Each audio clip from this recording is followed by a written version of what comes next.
Good evening, everybody. Welcome to this week's Monday Zen and Zazen class. As always, let's talk, not talk, but sit first. Let's sit first, and after that, I will talk a little bit. This week, it's about a four-letter Chinese Zen expression.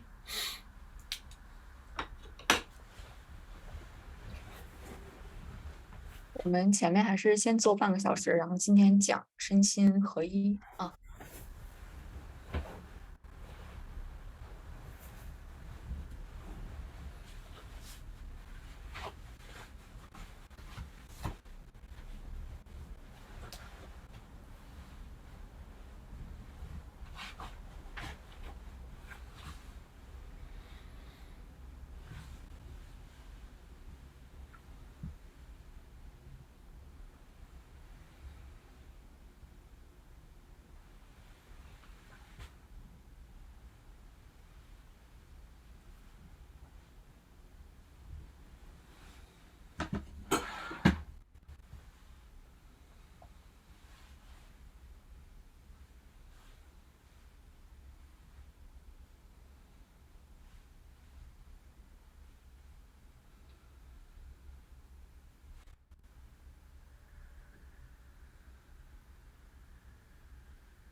Thank you for joining.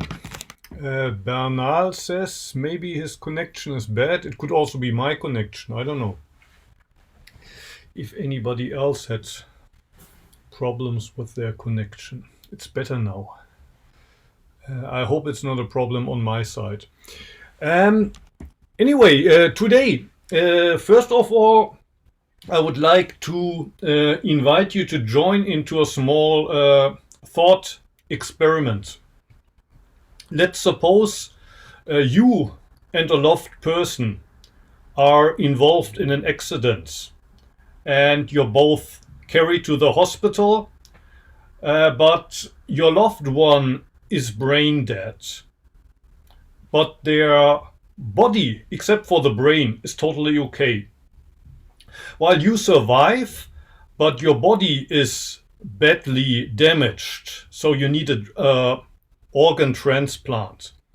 And your loved one and you yourself, you agreed to donate your organs in the case that you die. So the doctors decide to transplant the organs from your loved one into your body so you can survive. In case that happens, probably you would be quite sad about the loss of your loved one. On the other hand, you might be grateful that you could survive because of their organs, and then maybe you decide that you, in Japanese, you would say, kare or kanojo no bun made, shito no bun made ikiru. There's this expression to means to live for them as well. So you want to live both for yourself and for your loved one. And in case that the opposite happens, you are brain dead, but your loved one survives, but their body is badly damaged, then probably you would be happy if your organs might be transplanted, and although you are dead, your organs might help your loved one to survive. But now, what would happen if you don't transplant the organs, but you transplant the brain? For example, in the case that your loved one's is brain dead, rather than transplanting their organs into your body, you transplant your brain into the body of your loved one. Or the other thing happens, you're brain dead, and the brain of your loved one is transplanted into your body. How would that feel? Would it mean that somehow you become one with your loved one? Or who of you would be that new person? And in the case of the loved one, it might be a nice thought, actually, that you become one. But what would happen if that second person is a complete stranger? What would happen if the brain of a complete stranger would be transplanted into your body? Or the other way around, your brain is transplanted into the body of a complete stranger. Maybe Xuan-san, you can translate first before I continue. 老师今天说了一个假设，就是老师说了一个就是我们通常可见的，比如说一个人出了车祸，然后被送去医院，会有两种可能发生，一种是你可能就是这个人可能是脑死亡，然后身体是完好无损的，然后另外一种是他的可能身体有残缺，但是头脑没问题。大部分情况下，可能是你的头脑没问题，身体有问题。那比如说我们可能别人会移植内脏啊，或者是把别人的器官移给你哈，这是特别常见一种。还有一种就是，如果你是脑死亡的话，那假设别人的头脑转移到你的身体里面之后，那会是怎样的呢？你还是之前那个你吗？你还是之前那个人吗？还是如果这个人是一个陌生的人，会怎么办呢？那你是之前那个人，还是现在这个陌生人呢？这老师提了一个假设。I got the hint for this thought experiment from an American philosopher. His name is Daniel Dennett. And he says that probably the brain is the only organ where we would rather be the donor than the recipient. With the other organs, when we need them, we want to be the receiving side. We don't want to donate, because when you donate, it means that you're dead. But with the brain, sometimes, somehow we have the idea that if I'm brain dead, even if I receive somebody's brain, it wouldn't be me anymore. It would be like somebody got my body. It would be somebody else sitting, living in my body. And probably Daniel Dennett is right that most people would prefer to rather have their brain in somebody else's body than have somebody else's brain in their body. And the reason why I'm using this thought experiment is that probably what differentiates us human beings from other animals is that our brains are very developed. Of course, other animals also have brains and emotions, maybe, and they can think to a certain degree, but our brains are very developed. Birds can fly in the sky, fish can swim, and humans can do neither, but they can think. And this tool has allowed us to survive on this planet and actually to populate the whole planet and to develop technology. And this very powerful tool has made life for us much easier. But what has happened is that what used to be a tool that helped our body to survive, now it's, how do you say? This is almost like a small dictator.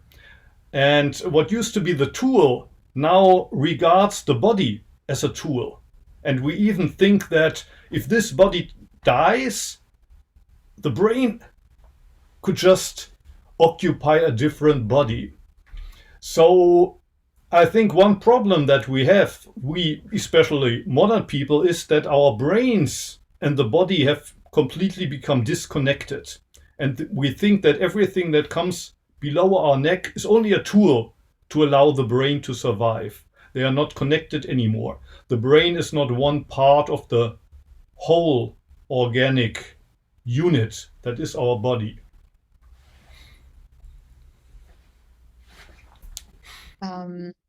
有一个心理学家应该是哈，然后就是说，头脑是唯一一个可能我们人不会不想去献出去的唯一一个器官，它是最重要的。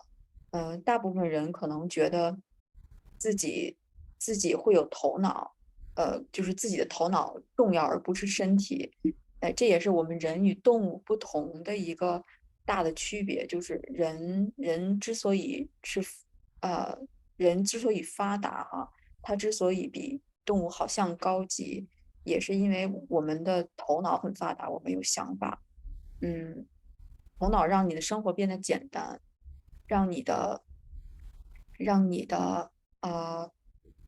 就是身体以下都是工具，头脑就像是一个指挥官。如果你的指挥官不在了的话，是没有办法的，所以好像身体就没有连接了一样，好像头脑以下全是工具。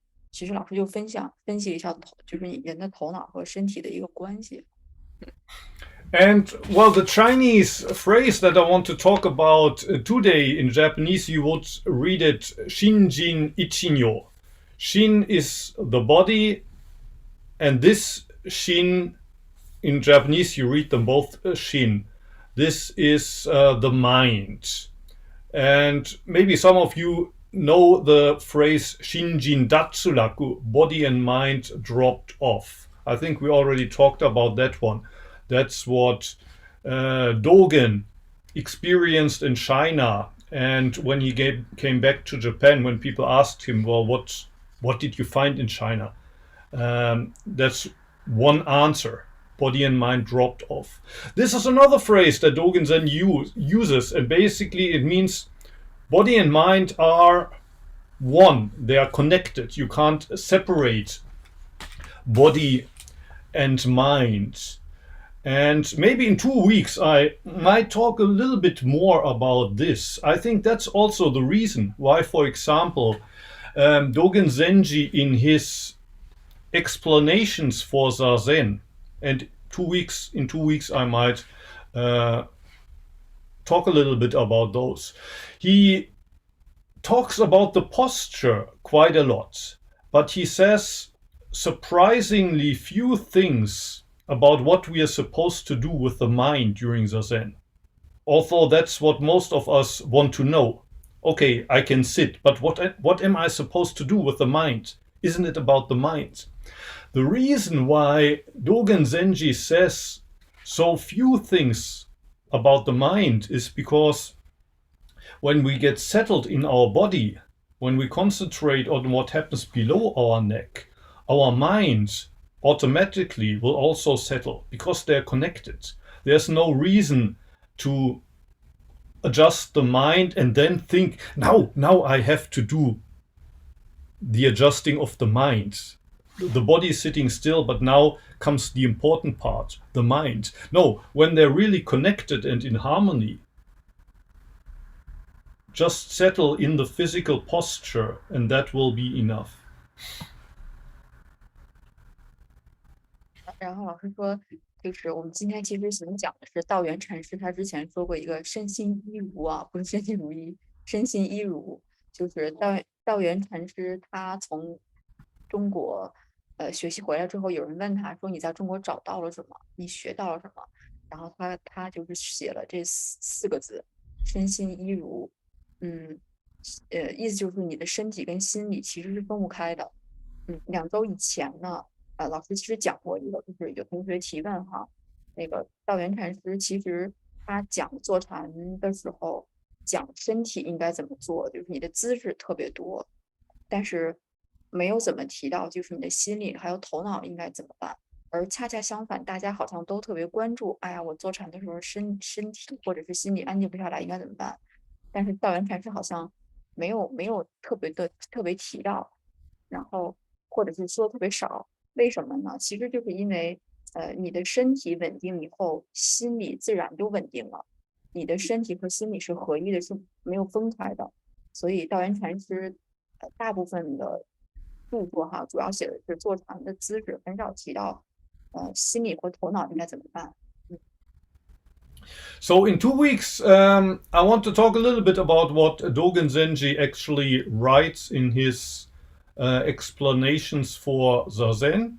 But today I want to give you the chance to, as always, ask questions or share if you have something that you would like to share, or how you kind of would respond to this choice between either have your brain transplanted into somebody's body or rather receive somebody's brain into your body. What would you prefer? 大家有问题可以提啊。如果是你的话，你怎么办？你是选择那个把你的头脑跟别人交换一下呢，还是选择换身体？大家可以提问啊，或者是如果是你怎么办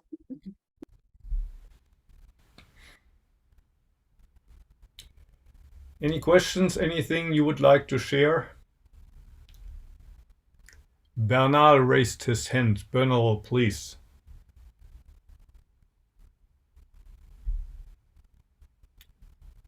I can't hear you. Bernal, are you there? Yes, but we can't hear you. At least I can't hear you. Connection is bad. Yeah, I'll type my answer. Yeah, of course, you can also use chat if you like.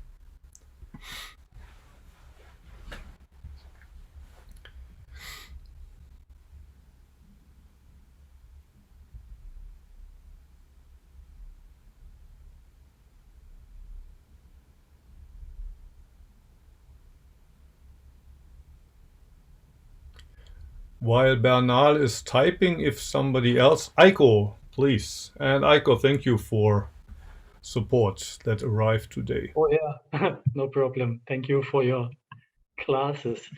First of all, it's amazing what science can do today, that they are able to transplant organs into whatever. I think there is even a human being with a heart of a pig. I've read about that. I don't know if he's alive and doing well, but anyway, I wonder if it's about organs. I have no idea if the consciousness is also transplanted when you get another brain, or if your brain goes to another body. Yes. I don't know what happens to that. I don't know if it even if it's possible to transplant a brain, a human brain. I think it must be very difficult. I think it's impossible. So it's just a thought experiment. But I think medically it's impossible to transplant a brain. But I mean, philosophical, yeah, that's just the question. If you transplant the brain, what happens with the consciousness? Is the consciousness, that's what a lot of people suppose, is it connected to the brain and not to the body? Or is it connected to both? But if it's connected to both, what happens with a new body? Is it a mixture of two consciousnesses? I think that's also a point of Shinshin Ichi-nyo. Yes. The body and mind are one. I have that not from Dogen Senshi, I have that from Koichi Tohei Sensei, who is the founder of Mind and Body Aikido. Mind and Body Aikido. And he says mind and body are one, and that the body is, well, if you are relaxed, if your mind is relaxed, your body is relaxed. There are a lot of tests you can do to see if it is one or if not. But anyway, and the consciousness and I don't know what would happen, what I would do if I'm in that part of your story.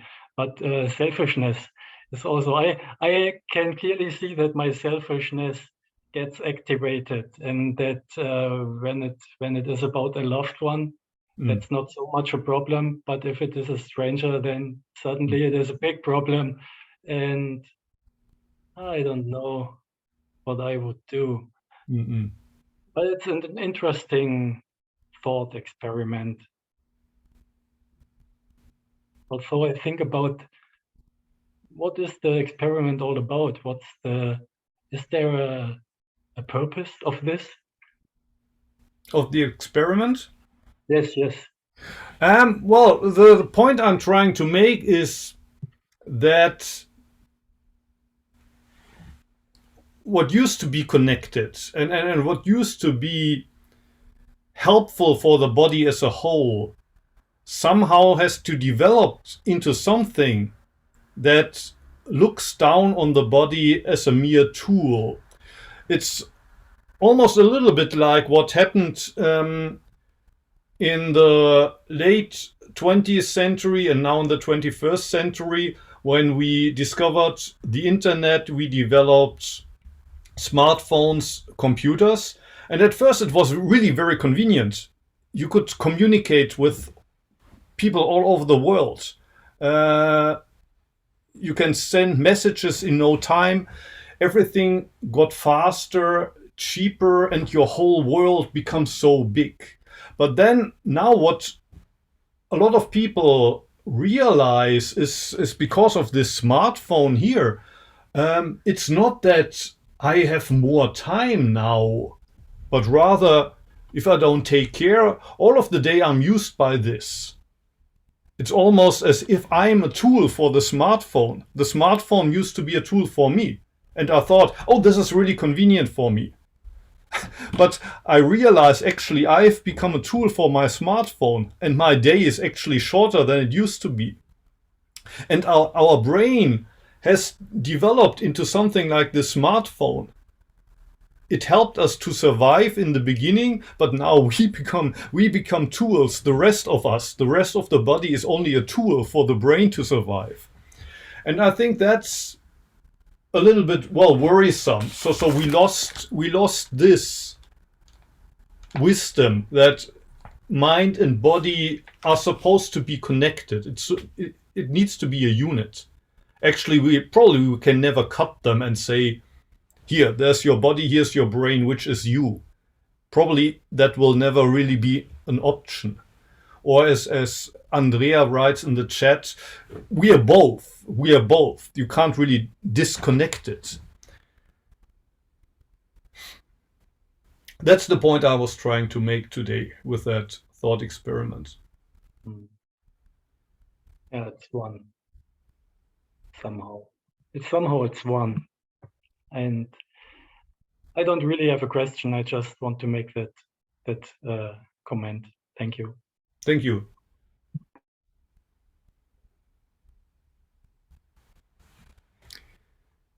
Any other questions? Anything else? A fool with a tool is still a fool. Yeah. Who is the fool, the brain or the body? Joseph is raising his hand. Please, Joseph. I mean, you kind of started answering the question anyway there towards the end, which is that to say that, you know, I find at least that this disconnect between mind and body, I think is much easier to get into if you just have a job, which is essentially being at the computer all day, as I spend most of my days. And yes, I just wondered if you had any advice then on how to deal with that, how to try and not forget body and mind are one. If you do spend a significant portion of your waking life, you know, as essentially as your mind interacting with this kind of extension of your mind on the screen, how to not lose sight of that. Any practical advice, like, yeah, that's my question. Yeah, well, allowing your mind and your body to connect, for example, practicing Zazen is that. Practicing yoga, I think the point is that. I think actually the word yoga means connecting or coming together. Well, there's different theories what the word means, but one theory is it means the connection. Physical exercise. I mean, that's why a lot of people go to the gym or they do jogging. But then again, a lot of people do this physical exercise also as a means to keep their brains fit or to make themselves feel better. So even physical exercise has become a tool for us now. Practical advice. I mean, Zazen, yoga, being more conscious of all the physical things that you do, like eating. What happens a lot now is that even when people eat, their eyes are on the smartphone. They take pictures of what they eat and they load it up on Instagram. And rather than tasting the food, they look how many thumbs did I just get on Instagram for the lunch that I uploaded there. So when you eat, concentrate on the process of eating. Or when you go to the restroom, that's something that we usually forget. Maybe some people check their iPhone even when they're sitting on the restroom. But that's also very important physical practice, important part of the day to go to the restroom. In Japan, you have the privilege of being able to take a hot bath every day. Also very important physical practice. there's so many chances to be aware of your body during the day. It's just unfortunately that our mind is always pointed at the screen, so that it's easy to forget it. But try to remember, maybe even during work, sometimes be aware of your body sitting in the chair. Feel the chair. Feel yourself just breathing from time to time, if you can do that. Breath is something very important, a strong connection between the mind and the body, because it can happen both consciously and unconsciously. Our body is always breathing, even if we're not conscious of it, but if we want to, we can always be conscious of the breath. So if you don't have the time for physical exercise, for example, during work, you can still be aware of the breath. That's also a very strong way of connecting to the body.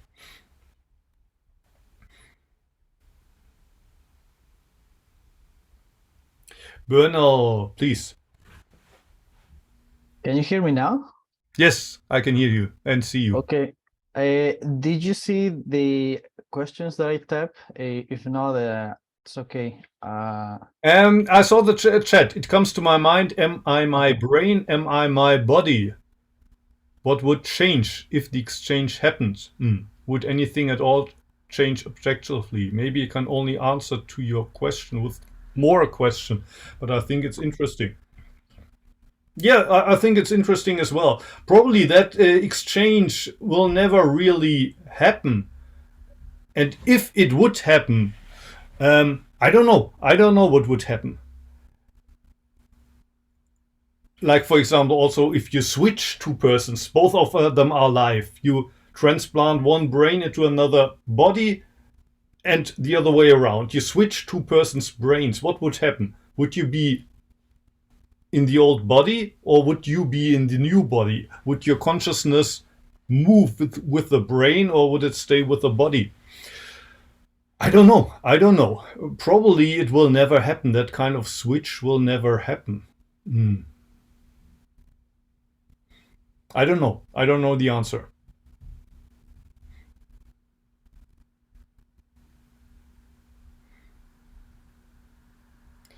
Yeah, Nobody? I think that, sorry. Yes, please. I think that we'll have to assume a lot of things, like, for example, that consciousness originates in the brain and personality also, it's also attached to the brain or just the organ and not the parts of the body. Yeah, that's also another thought on that.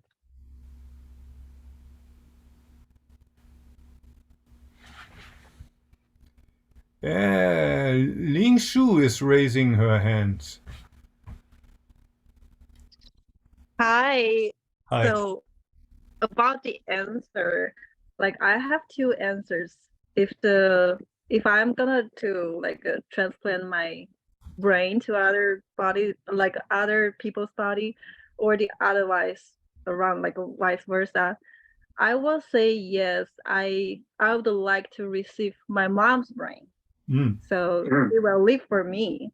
But if it's the other person or my husband or my partner or anyone else, I would say no, because I think it's about to the selfless love.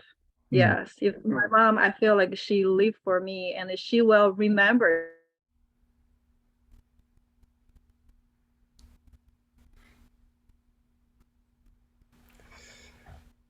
I don't know if I'm the only one, but the connection seems to be bad now. How about right now? Can you hear me? Yes, yeah, I can hear you. I can hear you now. Yeah.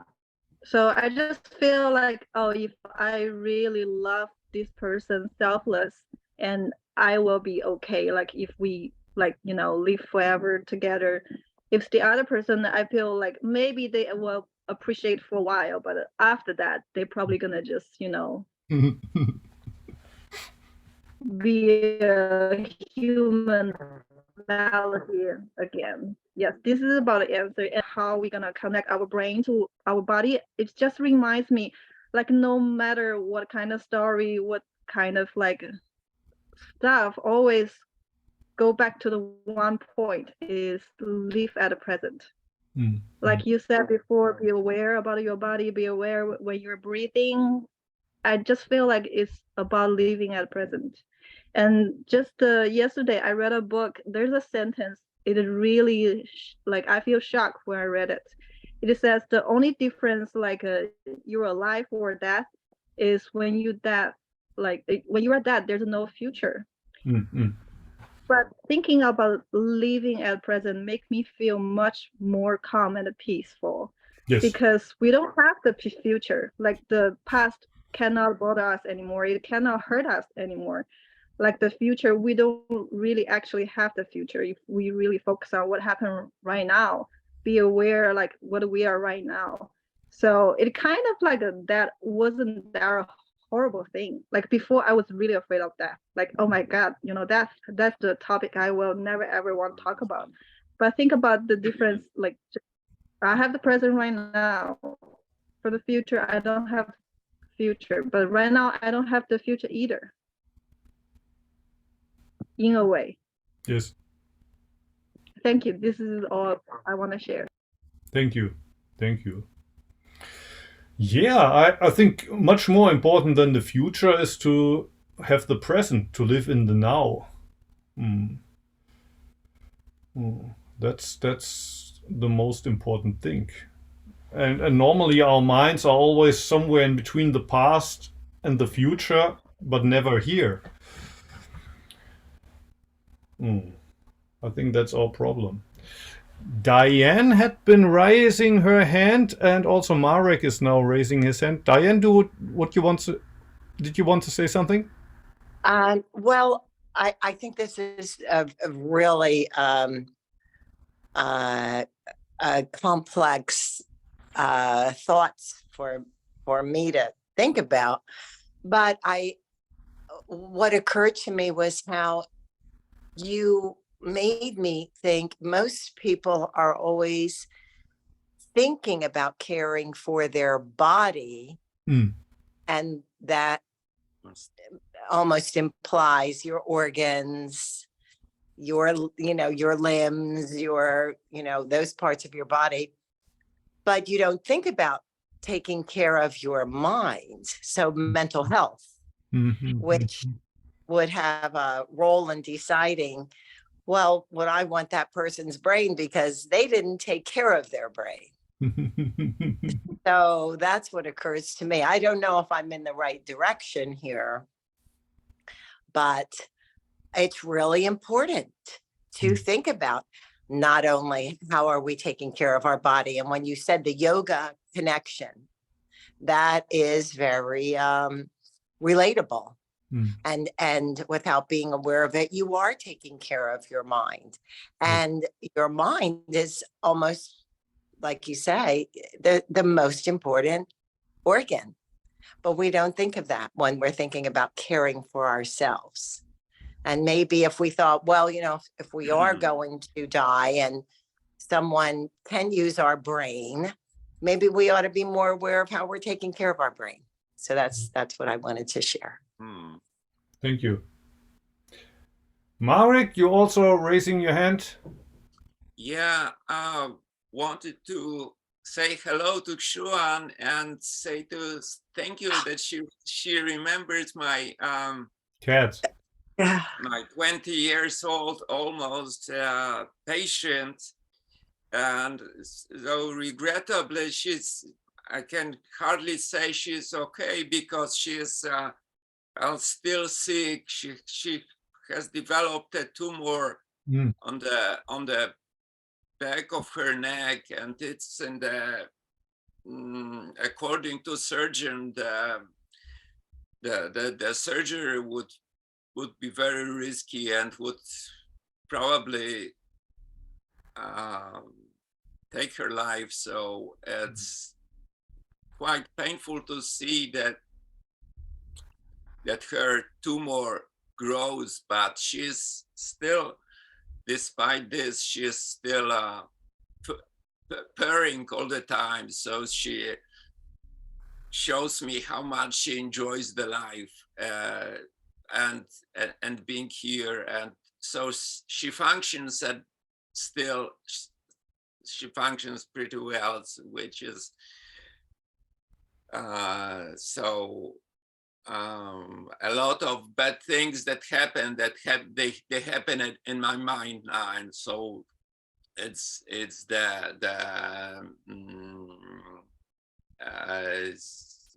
the notion that things are probably going to get worse in the future, but for now, when I think of what's going on now, it's we are still holding on, and there's like this